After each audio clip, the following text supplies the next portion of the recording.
सभी का एक बार फिर स्वागत है SPN9 के इस खास कार्यक्रम में और मैं हूं आपके साथ फरहान। 25 मार्च में जो लॉकडाउन लगाया गया, उसके बाद जो लॉकडाउन आरंभ हो गया, जिसकी अवधि लगातार बढ़ती जा रही है, उस दौरान जो एक समय दिया गया लॉकडाउन लगाने से पहले, उस समय को देने को लेकर जो निंदाएं हो रही हैं, हर तरफ से हो रही हैं। वही लोग इस बात की निंदा नहीं कर रहे हैं जो चाटुकारिता वाली पत्रकारिता कर रहे हैं, जिनका कार्य केवल पैसे कमाना है, ना कि अपने कर्तव्य को पूरा करना है। पैसे कमाने के लिए वह पत्रकार बने हुए हैं, ना कि सच्चाई को सामने रखने के लिए उन्होंने पत्रकारिता के प्रोफेशन को अपनाया है।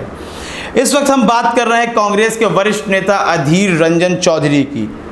उन्होंने भारतीय जनता पार्टी पर वही गंभीर आरोप लगाया है जो लगातार लगाए जाते चले आ रहे हैं। उन्होंने कहा है कि एक इस तरह का लॉकडाउन लगा दिया, अफरा तफरी मच गई, ना कोई अपने घर जा सकता था। उस सीमित समय में आप कहीं भी नहीं जा सकते थे, यहाँ तक कि दूसरा जिला भी आप पार नहीं कर सकते थे यदि आप जाना चाहते।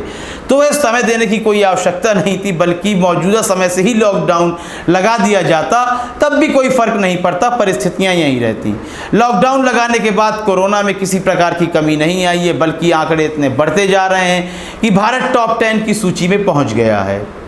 अधीर रंजन ने कहा कि ये लॉकडाउन फरवरी के माह में ही लग जाना चाहिए था, फरवरी के महीने में ही लग जाना चाहिए था, लेकिन मौजूदा सत्ताधारी दल ने मध्य प्रदेश में एक स्थायी सरकार गिराने के लिए और अपनी सरकार बनाने के लिए इसमें विलंब किया है, जिसकी वजह से कोरोना पूरे भारतवर्ष में फैल गया है और हम विश्व के टॉप 10 की सूची में संक्रमितों को लेकर आ गए हैं।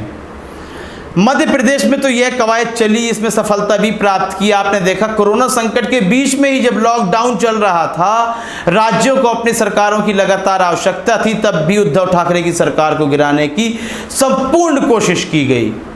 यही कार्य पश्चिम बंगाल में चल रहा है। अगले लॉकडाउन के लिए जो दिशा निर्देश दिए जाने थे, राज्य सरकारों को फ़ोन किए गए थे अमित शाह के द्वारा, तो उन्होंने ममता बनर्जी को फ़ोन ही नहीं किया, क्योंकि अगला चुनाव फिर पश्चिम बंगाल में होना है, वहाँ NRC भी लागू करनी है। जिन रिफ्यूजियों का आपका डर है, आपको उन्हें डिटेंशन कैंप में भी रखना है।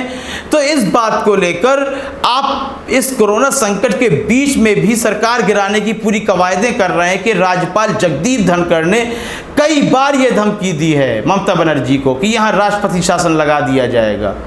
यही देवेंद्र फडणवीस भगत सिंह कोश्यारी से कह रहे थे कि राष्ट्रपति शासन लगा दीजिए महाराष्ट्र में।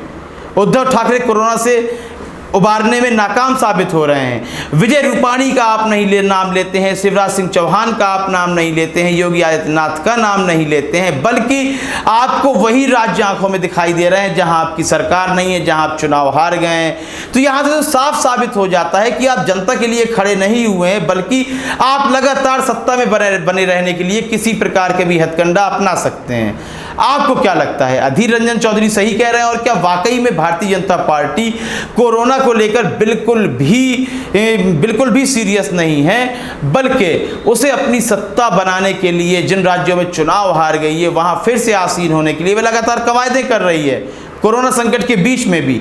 अपनी राय देना बिल्कुल भी ना भूलें। कार्यक्रम को लाइक करें, ज़्यादा से ज़्यादा शेयर करें और चैनल को सब्सक्राइब अवश्य कर दें। तब तक के लिए इजाज़त दीजिए, धन्यवाद।